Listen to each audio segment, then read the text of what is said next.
Welcome to the last video for chapter 16. I decided not to make a video for all of these nerves matching with the muscles that they innervate. And muscles, I'm being as specific as compartment, so fairly straightforward. And all of the muscle nerve relationships that you need to know are in the edited version of Lab Activity 8 that I posted on this same page as the videos. Um, and again, that's what you are expected to know for lecture exams is what I have on Lab Activity 8, and it's actually included in these slides as well.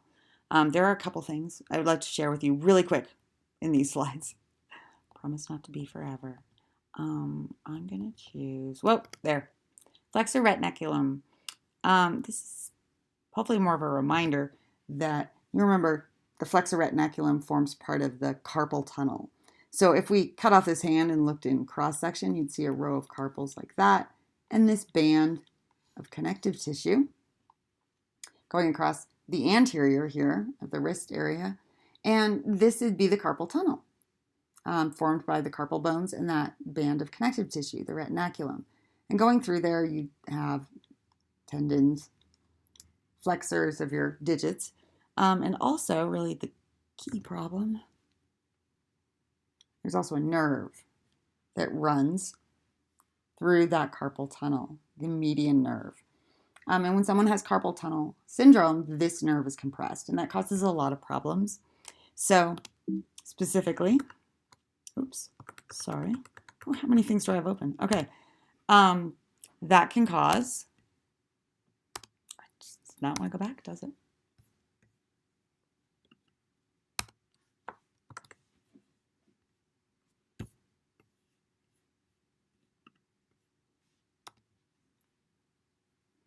Specifically, that can cause problems distal to the carpal tunnel. So the carpal tunnel will be here. Distal to the carpal tunnel is the lateral half of your hand, really. So you have weakness. The muscles don't get the signal well enough. So you have weakness in your thumb and your second and third digits here. And also tingling, maybe some pain. So it's usually this part. It is that part that has problems in the case of carpal tunnel, which is terrible because hopefully, as you remember, how crucial the thumb is, sitting here at a 90-degree angle to doing everything, using your phone, buttoning your shirt, whatever the case may be. So I would like you to know that the median nerve is the nerve that's compressed in the carpal tunnel syndrome. You're not expected to know distribution of sensory information for the lecture exams, or actually any of the hand muscles either. So I won't be that specific as far as what part of the hand. I just want you to know carpal tunnel compression of the median nerve. And I'm just going to leave my cute little carpal tunnel up for a little bit. Oops. And because it's a cute little drawing there. Look, it looks weird in so many ways. Oh, this is the other one I want you to just take a peek at, more for fun than anything else. So in this drawing, it shows you the obturator nerve that provides innervation to medial thigh muscles, so muscles of the medial compartment of the thigh right there. Pretty straightforward. The book also illustrates, as it is with all the nerves, the sensory distribution of a nerve. Now, I don't expect you to know that. I'm not asking for sensory, but what I want you to do is take a look at the drawing that they chose for this particular figure and tell me what's wrong with it, because there's something deeply wrong with it. And I'll give you, I'll give somebody 2 points. Anybody who messages me on Canvas, I'll give you 2 points on Unit 3 exam if you can tell me what's wrong with that diagram here. Okay, we're moving on. You have access to the slides. You can go back and look later. There's something wrong with it. That is not a reflex. So let's get rid of all that. Okay, reflex. A reflex is it is basically stimulus response, rapid response specifically. So it's fairly simple, and it is processed in the spinal cord. The spinal cord's not capable of processing any deep thought, but it can do this reflex. So this does not involve the brain. That's why we're talking about it here in chapter 16, is because this is the spinal cord's processing responsibility. Pre-programmed means you could also say it's innate, or something you're born with. It's not learned. You did not learn how to do reflexes. You just do them. And it is also involuntary, which can you suppress them? Maybe. You could test it on yourself later. Let's take a look at an actual reflex, the anatomy of a reflex, and it will show you how it works. So this will be helpful, hopefully. Here's the drawing that I tell other students that they should be able to draw in their sleep. I mean, students that I have in class.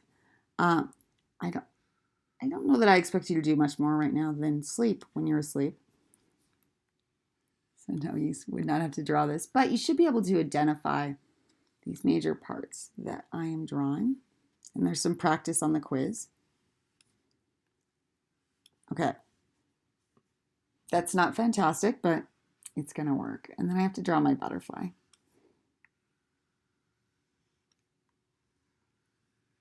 Oh, this is just beautiful artwork. Okay, quick reminders. The center part here, the butterfly, is the gray matter, the cell bodies. And these are horns, lateral, anterior, posterior. And then this outer area, these would be the columns. Those would be white matter. So same anterior, lateral, posterior. Okay, and then here is our spinal nerve. And it is formed by this posterior root and the anterior root. And the posterior root has a ganglion sitting in it, the posterior root ganglion, which hopefully you remember what's in there. And it's going to be apparent when we draw this reflex, what's sitting in that ganglion.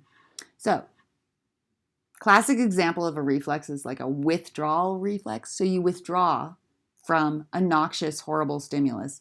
So say you put your hand on a hot stove, and you may have already noticed this, that you are pulling away from that very rapidly, perhaps before you even are consciously aware that you're being burned. It happens so fast. You just jerk your hand away. So that is a reflex. So let's imagine you've got some pain receptor sitting in your hand, and it's attached to a sensory neuron, and that axon goes up your upper limb and into a spinal nerve, probably at about a cervical spinal nerve, cervical level, because most of the upper limb comes from cervical nerves. And I won't ask you exactly which one. I just want you to be able to draw the anatomy of a basic reflex at any spinal cord level.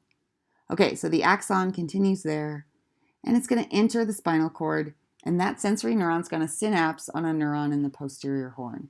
I got to add one little thing. What's in the posterior root ganglion? Cell bodies for that sensory neuron.